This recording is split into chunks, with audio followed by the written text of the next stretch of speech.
FM. Let us understand mental health and explore how we can take care of our emotional, psychological, and social well-being. Welcome to your weekly slice of mental health tips and tidbits with Pat and B, here on Mind Ed. Sa'yo sumisilong kapag ang puso ko'y pagod. Friends, Romans, countrymen, lend me your ear. Do you long for a good spiritual read? Or for literature that not only feeds the mind, but nourishes the soul as well? Do you want to be inspired, feel positive and hopeful about life? Then read The Wind Hover, the official magazine of the Jesuits in the Philippines. Written by Jesuits and their lay partners, The Wind Hover features real stories about the Jesuits and their various ministries. Be inspired. Be blessed. Subscribe to The Wind Hover. For inquiries, call the Philippine Jesuit Aid Association at telephone numbers 426-6001, locals 4890 or 4892. Once again, Philippine Jesuit Aid Association, telephone numbers 426-6001, locals 4890 or 4892. Radyo, radyo, radyo, radyo, radyo, radyo, radyo, Katipunan, radyo, Katipunan, radyo, Katipunan, radyo, radyo, Katipunan, radyo, Katipunan. Voice of the Blue Eagle, kami di mapipigil sa pagbabalitang tumpak at tama. Buhay at tenista, sa loob sa labas ng eskwela, ating ibibida lahat ng buwela. Radyo, radyo, radyo, Katipunan, radyo, radyo, radyo, Katipunan, radyo, Katipunan, radyo, Katipunan. Kawal ni Ignacio, Katipunero, sugod, todo sa kayod, tulong at tulong. Lipat na Blue Eagle, galing giting nagigil. Blue and white, one big fight. Radyo, radyo, radyo, Katipunan, radyo, radyo, radyo, Katipunan, radyo, Katipunan, radyo, Katipunan, radyo, radyo, radyo, Katipunan, radyo, Katipunan.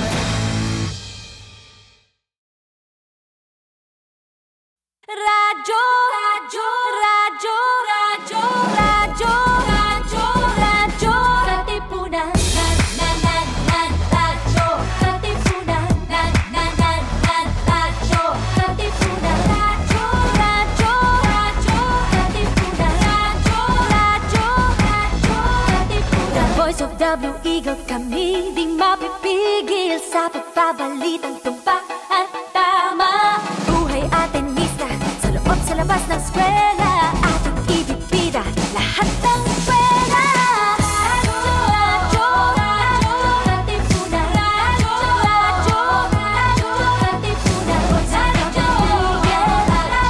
Katipunan, radyo, Katipunan. Kawal ni Ignacio, Katipunero, sugod, todo sa kayod, tulong at tulong. Lipat na Blue Eagle, galing giting at gigil. Blue and white, one big fight. Radyo, radyo, radyo, Katipunan, radyo, radyo, radyo, Katipunan, radyo, Katipunan, radyo, Katipunan, radyo, Katipunan. If it's entertainment you crave, catch us on New Wave. Surfing through the latest on our shores. New Wave. Every Wednesday from 5 to 6 p.m. New Wave. See you there.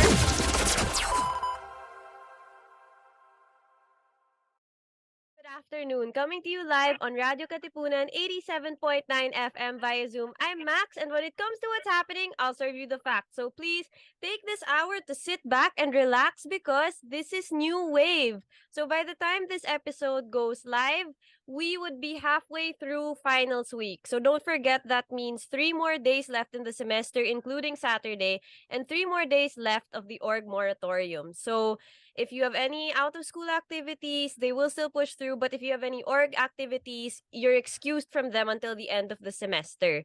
I don't think any new assessments are allowed to be assigned from this point on to give you time to finish the ones that you have now. And then after that, it will be Christmas break, and Radyo Katipunan will be airing until December 18, and we'll be back on January 3. Joining me today, a guest from Pinoy Big Brother 8 Part 3 Teen Edition, the guy who wrote EDSA, which I remember getting released towards the end of last month, and also known as the Fantacoustic Kabalen of Pampanga. Please welcome Jem Macatuno. So hello, Jem. Hello po sa lahat. Hi, good to see you. So I saw the other day you were on the Wish bus. You've been very busy. Yes po. Lahat ng guestings for promo ng aking song, ginawa na namin. Isang araw. Right, so outside of your career first, how have you been? Like, I know you've also been very busy with school. So how's Opo. life been for you? Ayun, so yun nga, tulad ng super busy sa school. Pareho Mhm. tayo sa dyan, nagpo-finals na rin kami. And Same. syempre, yung thesis and Mhm. nag-work pa ako dito. So, music pa rin naman yung work. I'm Of course. doing gigs din, private, ganyan. So, yeah, medyo na-busy talaga. Kaya yung mga songs medyo naudlot, pero Mhm. abangan, marami pa tayong ilalabas. Super. I'm also doing my thesis now. So it's like we're in our last first semester, our last round of first semester finals. So like it's also a mix of like sentimentality because the next time we go through this, it will be the last ever. So this is our last entrance into Christmas break, and then boom, real life starts. So apart from that, we know that you write music, you're very good at it. But where did this love for music start? Well, before, tulad ng sinasabi ko lagi sa interview, Mhm. di naman talaga kami musically inclined family. Wala Mhm. naman talagang kumakanta or nagpe-play ng instrument. Yeah. Professionally, wala naman talaga. Nag-start siya actually kasi mahilig lang kumanta yung family ko. Mahilig lang. I'm videoke, ganyan, kapag may Yeah. reunions, and papakantayin ka ng tito-tita mo. So Of before, course. Yeah. gusto ko lang siya kasi binibigyan akong pera ng mga tito-tita ko kapag kumakanta ako. Yung sa siguro nung medyo tumanda, ganyan, na-feel ko na, wow, parang hindi na ako binobola ng mga tao, parang medyo nagugustuhan nila yung mga ano. So, Mhm. nung I started singing for other people, siguro dun ko na naisip na, kasi wala pa akong idea kung ano ba yung magandang pakinggan or maganda ba akong Mhm. pakinggan. And then yun, nung na-feel ko na parang, oy, gusto na ako pinapakanta ng mga tao, yun, sabi ko, baka pwede to pasain ko nga. Ganyan. So, nagpaturo ako mag-gitara sa kapitbahay ko. Ayan. Okay. Doon na nag-start. Sumali ako ng band. Lumawak lalo yung music. Yung music, music knowledge, ganyan, sa Mhm. ibang instruments, and kung paano magsulat ng songs. So, doon Right. siya All right. So, for those who don't know yet, what was the first song that you seriously learned how to sing or perform? actually, first ever song ko Mhm. siguro is, well, dun sa video ko talaga is Crazy For You, di ba? So, Of course. Yeah. Crazy For You, Madonna. And then, yung first ever song na kinanta ko sa maraming tao, not really super daming tao, but from school then, Mhm. foundation day, I think I was grade 6. Nag-start ako, doon ko unang pinlay na nag-acoustic ako, nag-guitar ako sa harap ng mga tao. Mhm. Yun, Crazy For You din, and yung Crazy for you. yung You and Me by Lifehouse. Ah, yes, yes. You and Me by Life. Yan yung una kong mga pinlay na kanta. Yung dalawang yun sa harap ng maraming tao. Yan. Right. Okay. So now I mentioned earlier that you were from PBB, and Yes. every time, like, I've been having members of like PBB come by also, and every time I ask them to tell me a story from the house, it's always super super different, even when they're from the same season. So Mhm. from you, I guess, For those who don't know yet, or maybe a story you haven't shared with your audience yet, what's something that was so memorable from the PBB house? Super memorable. Mm-hmm. Siguro yung medyo candid to, pero pagdating ko ng house, parang 3 days akong hindi natural yung hindi mo rin sabihin. Pero 3 days akong hindi nag-number 2. Oh my gosh! Okay. Siguro dahil nanibago ako. Kasi Yeah. well, syempre hindi naman ako bata. So, Yeah. I feel like I'm in a different place talaga. Hindi siya, Yeah. it's very, parang nasa bahay ka lang actually doon. Pero, Yeah. at the back of my mind, alam ko na hindi siya bahay. Alam ko na may Yeah. camera, may Yeah, you're being parang watched. Yeah. semi-studio pa rin siya. Mhm. So, siyempre, hindi naman lingid sa kaalaman ng mga nanonood na mayroong camera sa banyo ng PBB. So, Right. yun, parang hindi lang naman ako, pero parang dalawa kami ni MJ. So, padala na lang ng mga TC na kuya. So, ayun, naayos naman, pero Yeah. yun yung kumbaga kasi unang, ay sorry, no lang yung video. Pinakaunang memory ko dun sa loob ng bahay. Sa bahay mismo. So, yun. Yeah. Kasi actually, from dalawang house na, from Star Hunt, Camp Star Hunt, then Yeah. lipat kami sa Camp Star Hunt kasi, okay naman okay naman yung flow Right. ko. Yeah. Tapos pagdating sa bahay, siguro na-conscious ako kasi yun na yung PBB house talaga. Yeah. I'll be honest with you, I wasn't expecting that story, but sige. Sinasabi. Very candid. So, thank you for your honesty. But then, like, of course, in PBB, you had weekly challenges. And I think that weekly format, that didn't really leave you when you left the house because, as you said, you're busy, thesis, school, balancing that with work. How do you balance all of these things, given that there are only 24 hours in a day? Yeah, medyo mahirap siya actually, pero Yeah. siguro nasanay na lang din. And at the same time, ginagamit ko yung charm ko sa mga professors ko. So, close ko lahat ng professors ko. I mean, there was a time na, yun nga, nakwento ko sa manager ko na, tumawag sa akin yung prof ko kasi idadrop na daw niya ako. Oh, okay. Idadrop na niya ako. Recently lang to, parang a week ago. Kasi hindi ako nakapasok dahil super busy. So, hindi ko narinig yung alarm ko. Which is online lang naman that time. Kasi once a month lang yung online namin yun. Yeah. Once, 1 week every month, parang gano'n. So, okay. ayun.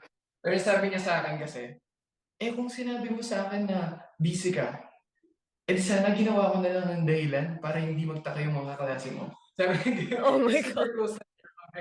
Sabi niya kasi, parang isa yun sa mga professors, shout out sir Eden, sinabi ko na talaga. Isa siya sa pinakamahirap kasi na subject, so web development siya.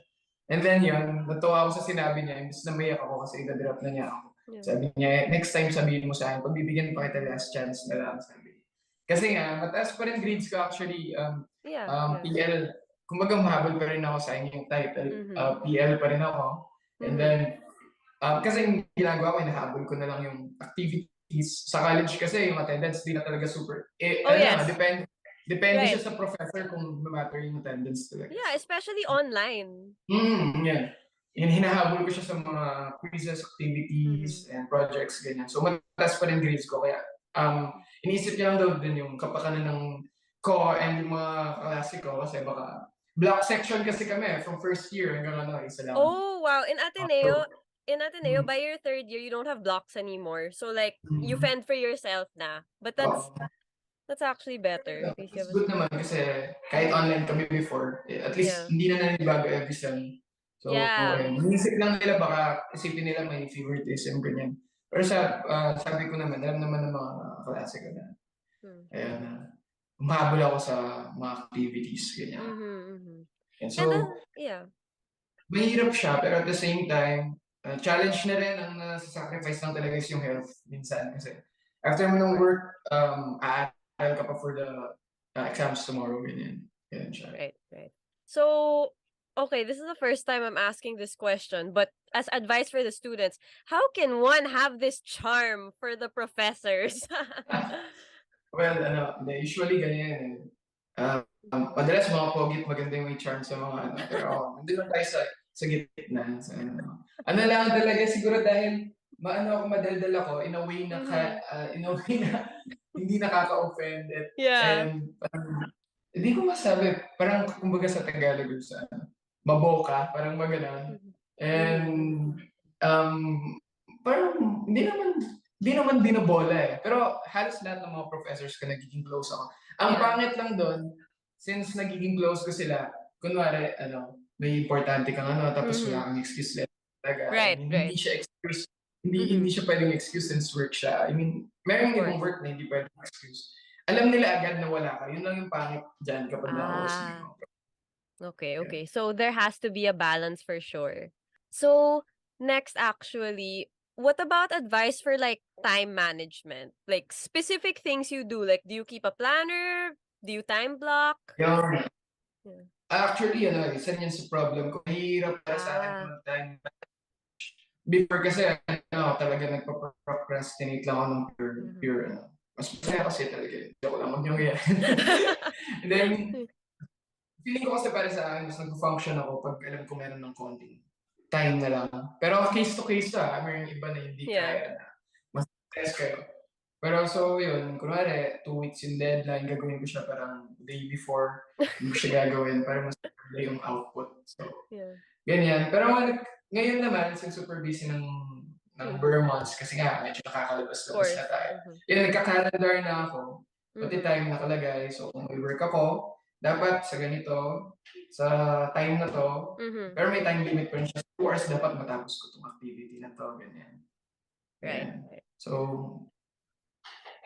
huwag niyo akong gayahin. Okay pa rin yung may time management ka kumpara dun sa ginagawa ko. So, yan. You really just said Papunta na rin. diamonds are made under pressure, and then Totoo yan. diba? So, okay. Anyway, next up. So, we talked about like how you manage your time, how you meet your deadlines and balance everything out, all of that. But also, what are the things you like to do to de-stress, reward yourself after a long day, stuff like that? Yeah, as of now, kasi super busy nga. So, usually talaga before, nag-getaway, nag-long drive.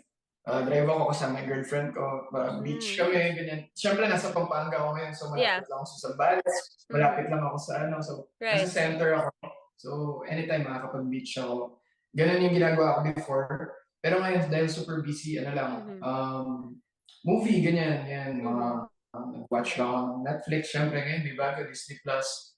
Yan, Yes, so, yes. ganun lang, manonood, then snacks, then sleep, gano'n. Mas kailangan ko yung sleep ngayon eh. Actually, kakagising ko lang ngayon, so... Oh my gosh, I can relate to that. Like, my sleep schedule since the pandemic started has been so messed up. Like, it's more normal for me to wake up after lunch. Diba? Sobra. Meron Yeah. akong time na natulog ako ng madaling araw, and then pag gising ko, akala ko madaling araw pa, pero 8 PM na pala. Kaya, kasi Yeah. sabi ko, bakit madilim pa? Ngayon pala, 8 PM na. So, yun. Siguro dahil na rin sa pandemic nga, dati kasi, walang work, walang So, minsan matulog ako ng mga 8 AM na. Kasi wala ka naman gagawin eh. Yeah. Tutulog ka lang. Yeah. Exactly. So, siguro, recently din nahook ako sa mga, never ako nag-watch ng buhay ko ng mga K-drama. So, yung girlfriend ko may K-drama. So, maabot ako ng yung mga classic pa, yung mga pang-beginners, yung Yeah, mga yeah. What's Wrong with Harry Kim, yung mga fun pa lang, yung mga hindi mabibigat. So, ayan, super tinatapos ko talaga sila. So, isang bagay yun na nakadistract sa akin. Hindi ako makasleep and at the Super. same time nakakahassle din sa time management. So, Mm. kaya mo manood. But watching K-dramas until like the dead hours of night, that's super relatable to us, like to me personally and people in Radyo Katipunan. So please make our watch lists longer. What have the two of you been seeing? Actually, mga feeling ko lahat ng mga matagal na sa K-drama na watch ng lahat to. Pero actually lahat ng mga lang. Meron ako isang bago na watch sa Netflix yung Shooting Stars na. Maganda siya para sa mga gusto Okay. ng fun lang. Mga kilig-kilig lang. Kasi ako sitcom guy ako. So, Yeah. Friends, How I Met Your Mother, The mga classics. yan, 70s Show, 2.5 Men. So, lahat, puro ganyan lang mga wina-watch ko. So, di ako fan ng K-drama hanggang sa yun. All right. So, hello? Pero Okay. Ayan. Okay, Pero there. You're sa akin, back. sitcom pa. Sitcoms. Ayan, sorry. It's okay. Yeah, You sitcoms just, pa rin. yeah, you just cut out for a bit, but it's okay. You're back na. So, sige. Back to your work. So, before we talk about your song, EDSA, which you yourself wrote, you've also done covers. As you said, you've done those songs like Videoke, things you've performed in school. So, how would you say your approach to these songs or your headspace changes when you're singing the words that you wrote or songs that you wrote versus when you're singing like covers and songs that other people have written?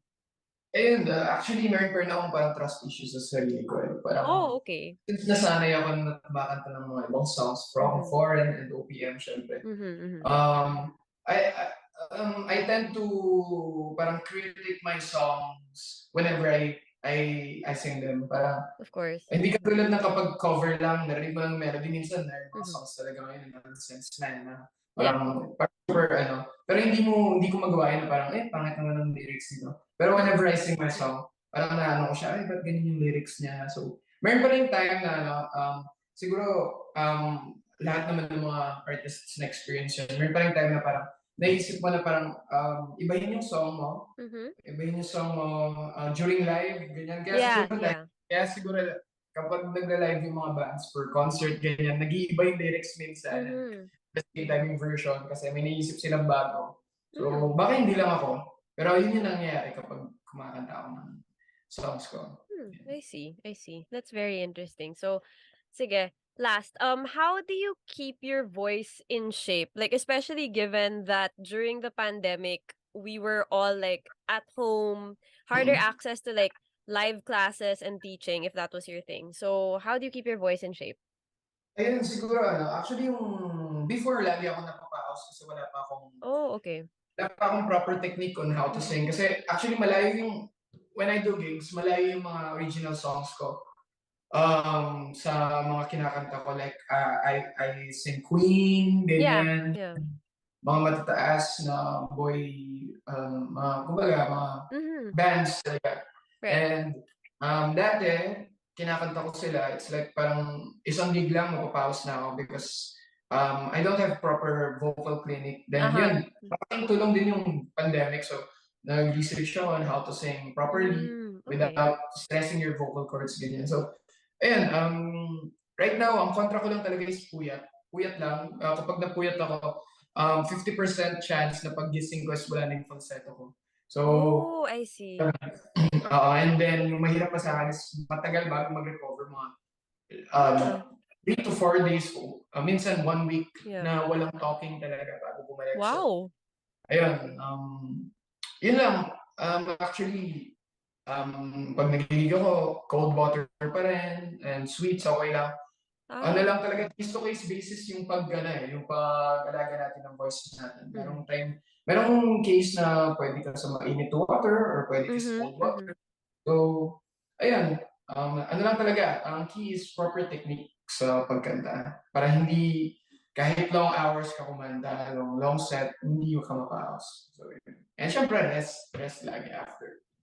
Of course. So, things that the musicians in our audience can pick up. So, now, before we end, let's talk about your new song, EDSA. I remember that when this came out, like, it was all my Twitter feed was talking about. And because you said that you like taking long drives with your girlfriend, now the song makes so much more sense because it seems to come from actual experience. So, please, tell us about your new song, EDSA. What inspired it? How'd you write it? Actually, yung EDSA kasi is, super bilis nilang nasulat kasi hindi ko yung nasulat sa EDSA, lagi tinatanong sa akin sa EDSA. Okay. Pampanga ako. Well, sa Pampanga kasi ngayon nagiging parang Manila na talaga siya, super daming cars, daming Okay. Making traffic, lalo na sa city ako mismo, sa San Fernando. Right. So, traffic na talaga. And then, merong part na after ko mag-isa ako, tapos nasa bahay ng girlfriend ko. So, naiinip talaga ako. Sabi ko, sige, sulat ako ng kanta. Around 30 minutes yung traffic bago ako mapunta dun sa okay na yung flow ng cars. So, yun, sinulat ko siya. That's the first time na nakasulat ako ng song without my guitar. Then, pag-uwi ko ng bahay, gitara. Kasi, para malapatan ko siya kasi madali ako makalimot ng mga sinusulat ko songs. Lalo na doon, di mo na ako makapagsulat. Nandun ako sa car. So yun, ganun yung nangyari. Sabi ko, sabi ko kasi doon, parang EDSA naman dito, yung traffic, ganyan. Tapos yan, rest Nice. is history. Sulat na. Yeah. Yeah, all right. So, before we dive in and unpack the song, do you ever get writer's block? And if you do, how do you get out of it? Ayan, oo naman, oo naman. Yeah. Mm-hmm. Sina Sir Rox and Mama Bear, and managers and Mm. producer from my record label. Yeah, yeah. Malaking bagay din sila na marami talaga sa mga artists nagkakaroon talaga ng parang yan, writer's block. And at the same time, hindi lang kasi basta-basta yung sulat yung melody din. May times Yeah. na parang tawa ka kasi. Mm-hmm. There are a lot of things you think about. Yes. Mm-hmm. Malaking bagay na hindi nila ako pinipressure. Talagang rest lang pag gano'n. Kumbaga, go to new places, meet new friends, para malaking bagay yun para makuha ka ng inspiration. Ano rin, para sa case ko, manood ka lang ng mga movies or series na pwede ka makakuha ng idea. It's not copying naman kumukuha ka lang ng, kumbaga, ay, paano pag sa akin nangyari to? And you can always tell naman na, kumari, sinulat mo kapag na-interview ka, na-inspired siya sa ganitong movie or sa ganitong, Yeah. ayan, ganun siya. Right. It's getting inspiration naman. You're not exactly copying the movie. So, okay, apart from that, when you write your songs, how do you choose what to share with your audience? Because, like, of course, when you're writing, especially when you're writing about personal experience, you make yourself vulnerable because a lot of people are hearing your personal, like, thoughts and stories. So, how do you choose what to share or which songs to share with your audience? Well, actually, ako, when it comes to music kasi, personal man siya. Pero, well, yun nga, hindi naman ako talaga yung parang lagi personal yung song na sinusulat. Madalas yung nga imagination siya. When it comes to music, I respect music as an art talaga na kahit personal, well, pag nagpe-paint naman, yung mga sikat na paint na mga artists na nag-paint from before, talagang emotions nila yan and interpretations nila. Pero ino-open nila sa public and maraming tao and buong mundo ang nakakakita. So, ganun ko tinitreat yung music ko kahit na like yung isang song, yung bagong simula, experience yun from my depression before. Pero para sa akin, naging good thing siya to share it to other people para maging inspiration siya, hindi para mahiya ako. So, ganun siya. Walang problem sa akin. Para ganun. That's good because you also don't know who will hear your songs. It could make all the difference to a listener. They could get inspired by it. They could not feel so alone. So that's good. Now, walk us through the process of like writing a song. Do you have like routines or ways that you prepare or like things that you like to do while you're writing a song? Like I know some people who take walks before or they need to drink coffee or they need to be in a certain place. So do you have your things that are like that? Wala naman talaga yung routine. Wala. Kasi I don't consider writing songs na parang hindi ko na-consider yung pagsulat ko ng kanta na work. So it's, kumbaga, baliktad nga yun yung ginagawa kong tawag dito, parang yun yung pagtakas ko sa mga responsibilities ko sa school. Okay. So pagsulat ka ng kanta, kahit ano pwede mong gawin, kahit ano pwede mong sabihin actually mamimili ka lang ng pwede sa public. So, well, hindi siya parang wala akong routine, wala akong parang ceremonies bago magsulat ng song, ganyan. So, pag tinamaan ako ng, uy, masulat ko to, okay, sulat ako. Pero I admire people talaga or artists na talagang kaya nilang magsulat. I'm not sure if this is true, pero parang sa interview ata before, matagal na to, parang si Sir Rico Blancos, kaya niya magsulat ng parang 8 to 10 songs sa isang araw. Wow. Sa live. Oh my Parang gosh. hindi ako sure, fact check muna tayo. Pero, I mean, yung ganon, yun yung dream ko, yung parang maging professional. Kaya magsulat ng ganon karaming songs sa isang araw. And then, you know naman Rico Blanco pag nag-release siya ng songs, walang Of course. Not Rico Blanco has been around for a very, very long time. You're still young, so pace yourself. You'll get there. Sige. So, back to EDSA. Let's unpack it a bit. Because what I liked about EDSA was the imagery, especially because, the average Filipino will spend like half of their lives on EDSA because of the Mm. traffic. So you know how it looks like, you know the vibes. So this painted a very nice picture of how EDSA looks. And like, I like the leave the car and dance thing. That was cute. Mm. So, for you, what was your favorite line from the song? And what does it mean? Um, yung chorus talaga yung, ah, bumabatag sa EDSA, Mm-hmm. ang mga ilaw nila Yeah. magsisilbing mga Mm-hmm. bituin. Yun yung magandang part Yeah, para yeah. sa'kin. Dahil na rin siguro sa siyempre sa pollution sa Manila. Wala na masyadong stars napansin ko sa Yeah, gabi. Sa gabi wala na masyadong of stars, so course. siyempre nakita naman natin sa pag-traffic na ng gabi sa Mm-hmm. EDSA, daming ilaw, ganyan. So, naisip ko kapag na-video yun, parang yung bokeh effect, parang stars sila. So, Ah, ayun. Kasi yeah. sobrang lala din. Merong time na umiyak ako sa EDSA kasama ko yung pamangkin ko. Galing Oh, ako why? Yeah, kasi may schedule ako ng 8 p.m. sa Pampanga. Umalis yeah. ako ng 5 p.m. Friday. Oh, Grabe. it's Friday, so of Oo course. nga, grabe. Yeah. Tapos first time kong parang bago-bago lang ako nagda-drive sa Manila. So Mm-hmm. hindi pa ako marunong dun sa mga techniques Oh na my gosh, and driving in Manila is a different breed of driving. oo, actually. Yeah. Yun, so ayan, sobrang tagal. I mean, Uh-huh. siguro ang bilis lang kasi ng biyahe talaga from Pampanga to Manila kung makapunta ka QC or Manila. Parang Mm-hmm. wala mong pinakamatagal is 1 hour and 30 minutes. Pag walang traffic, 1 hour or less nagagawa ko. Yeah, yeah.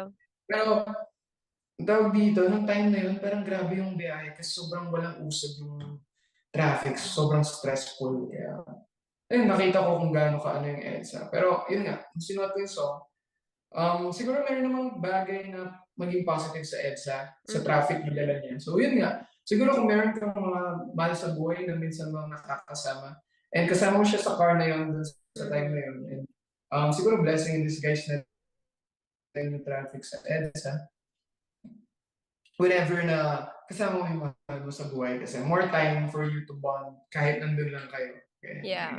Inano ko lang siya na parang very cartoonish na labas tayo, Yeah. dance tayo sa labas ng EDSA. Are there any more plans for this song? Like a video with the bokeh Yan, effect that you want? actually, tapos na yung shoot namin ng music video. Oh, So okay. ngayon, ano na siya, kumbaga, they're, wino-work na nila yung editing. So Mm-hmm. yung release date to be announced. Maganda yung music video, so bigyan ko na kayo ng hint. Since halata naman sa EDSA shinoot. Pero tingnan na lang kung paano ginawa. Maraming experience din dun sa shoot sa EDSA since maselan sa EDSA. So yun, Okay. maraming experience doon. But And wait, but I have a question. You didn't write this on EDSA, but why did you choose EDSA? kasi EDSA, well, kahit foreigner na nakakarinig ng Philippines and Manila, alam nila yung EDSA. That's EDSA true. has been parang, bukod dun sa Revolution before. Mm-hmm. EDSA ay sikat sa pagiging, yun nga, yung traffic, ganyan. So, siguro naging ko na siya, parang, when they say traffic, naisip ko agad EDSA, lalo na na-experience ko na siya. So, and kahit nasa sulok ka ng Pilipinas, alam nila na kapag EDSA traffic. So, ano na rin yun, kinonsider ko na siya for the people na makikinig. Gets nila sa EDSA traffic talaga. Right, right. All right, Jem. So tell us, where can we find you? What are your socials? And what should we be watching out for that you're allowed to share? And you can follow me on Instagram at Jem Macatuno and Twitter, pareho lang at Jem Macatuno. And sa Facebook, may page ako na at Jem Macatuno. So yan, verified naman lahat yan, hindi na kayo malilito. So, yan, when it comes to music, yan, abangan natin yung music video and more songs na lalabas this year or next year. And marami tayong plans. So, abangan nyo lang po sa aking mga social media accounts. And continue following me also on Spotify. Diyan syempre unang marirelease yung mga songs ko. Yan. All right, Jem. And before you go, what is one thing that you want our audience to know? Leave them with a lesson, something that they can take with them, especially entering December, the last stretch of the year. Yan, so siguro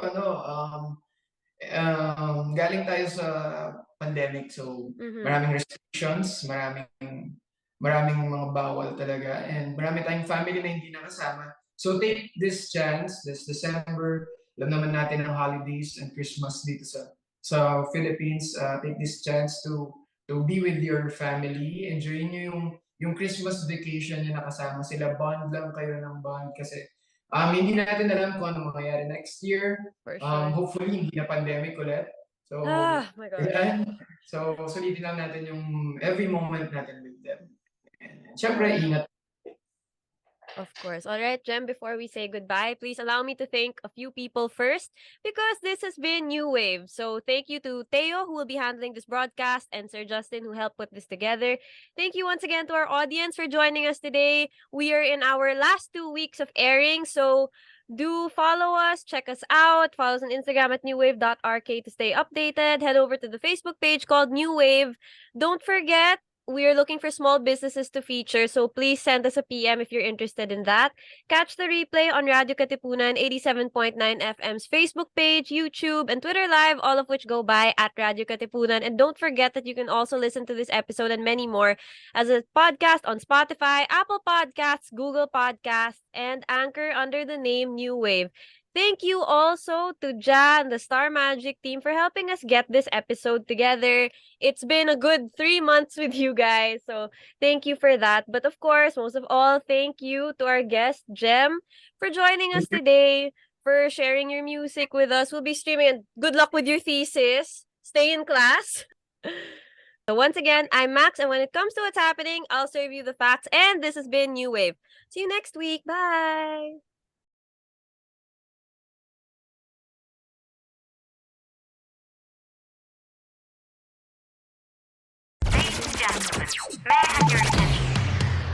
If it's entertainment you crave, catch us on New Wave. Surfing through the latest on our shores. Every Wednesday from 5 to 6 p.m. See you there. Meron? Ano nga ba ang meron? Paano nga bang mabuhay ng tapat sa meron? Don't you wish you can relive your philo classes? The terror teachers? The terrible oral exams? Or the even terrifying but